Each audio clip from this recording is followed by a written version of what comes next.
My wife inherited millions, then dumped me like trash. 3 days later, the lawyer asked one question that turned her pale. When my wife's father died, she inherited a fortune and a massive property. That same week, she threw my belongings into garbage bags, left them on the porch and told me without blinking that she no longer needed me. But days later, inside a quiet law office, the attorney leaned back in his chair, smiled faintly, and asked her one simple question: "Did you read the conditions of the will carefully?" In that moment, all the color drained from my wife's face. My name is Evan Carter. I'm 35 years old, and for most of my adult life, I worked in construction project management. I didn't grow up with money. I grew up with calloused hands, early mornings, and the understanding that nothing arrives unless someone builds it.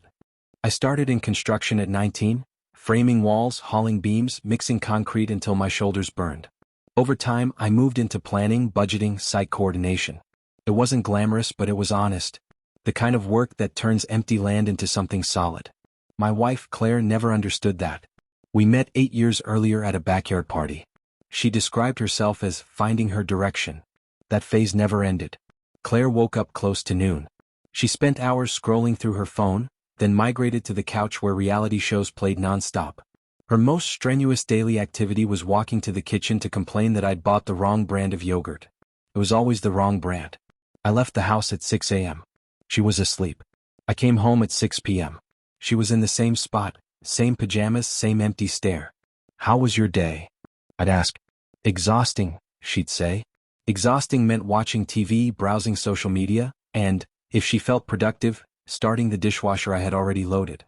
Claire's father, Robert Hale, built a commercial real estate empire from nothing. He started with a single rundown office building in the 1980s and grew it into a portfolio worth over $40 million.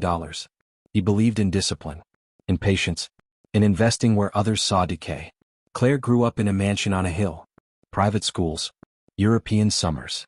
The unshakable belief that money simply appeared when needed. Robert paid for our wedding. Bought us a house. Covered Claire's credit cards for years.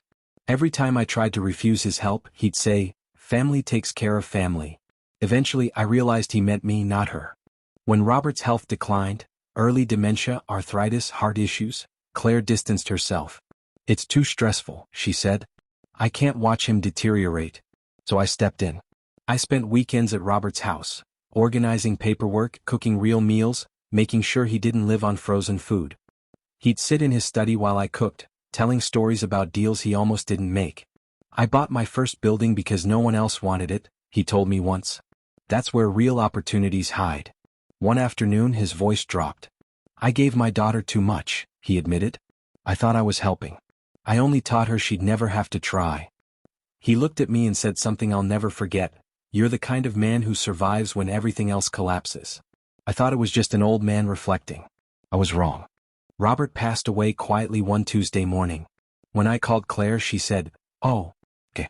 I figured it was coming. That was it. No tears. No pause. At the funeral, she arrived late, dressed impeccably, checking her phone.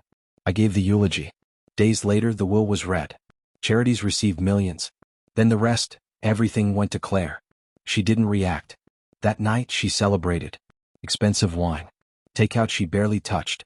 Talking about her new life. Within a week, she moved into the mansion. Then she did something worse. She threw me out like I was disposable. I came home from work one evening to find 8 black trash bags lined up on the porch. Inside them was my life. Work clothes mixed with documents. Family photos shoved beside toiletries.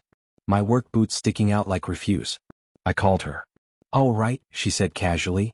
"It's time for you to move on. I don't need you anymore. I have money now." I reminded her we were married. "That can be handled later," she said. "Right now, you're ruining my environment." Then she hung up. I loaded the bags into my truck and drove until I ended up at a roadside motel that charged by the night. That's where I slept, on a thin mattress, staring at the ceiling, trying to understand how 7 years had turned into garbage bags. 2 days later, the family attorney, Michael Reeves, left me a message. "I've been trying to reach you," he said. "You were supposed to be present." When I explained what happened, there was a long silence. "I think you should come see me," he said. When I arrived, he placed a thick folder in front of me. "This is the complete will," he explained. "What your wife received was conditional." My name was highlighted. The clause was simple. Claire inherited everything only if she treated her husband with basic respect and dignity for 30 days after her father's death. If she failed, even once, the inheritance would be revoked and transferred to me. Michael looked at me calmly. She expelled you from the home on day 9, he said. That activated the clause automatically. I felt like the room shifted. Michael explained that Robert had documented everything. Medical records, journals, messages, notes. He had anticipated exactly this behavior. He told me, the lawyer said, my daughter is arrogant enough to hang herself with her own rope. I'm just labeling the rope. By the time Claire realized what she'd done, the accounts were frozen. The mansion's access codes changed. I returned to the hill the next morning, with keys that were now legally mine. She was sitting on the steps, phone in hand, panic written across her face. When she read the clause, her hands shook. No, she whispered. This isn't fair. I didn't raise my voice. You made the rules official, I said.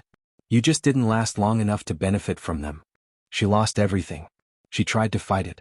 She lost. The divorce dragged on. Her lawyers quit when the money disappeared. Eventually, she took a basic retail job and slept on a relative's couch. The woman who once said I contributed nothing now smiled for customers and waited for schedules. Robert didn't design a trap. He designed a test. Not to punish, but to reveal. Money doesn't change people. It just removes the mask. And when it did, my wife showed exactly who she was. Today I live quietly. I manage assets I never expected.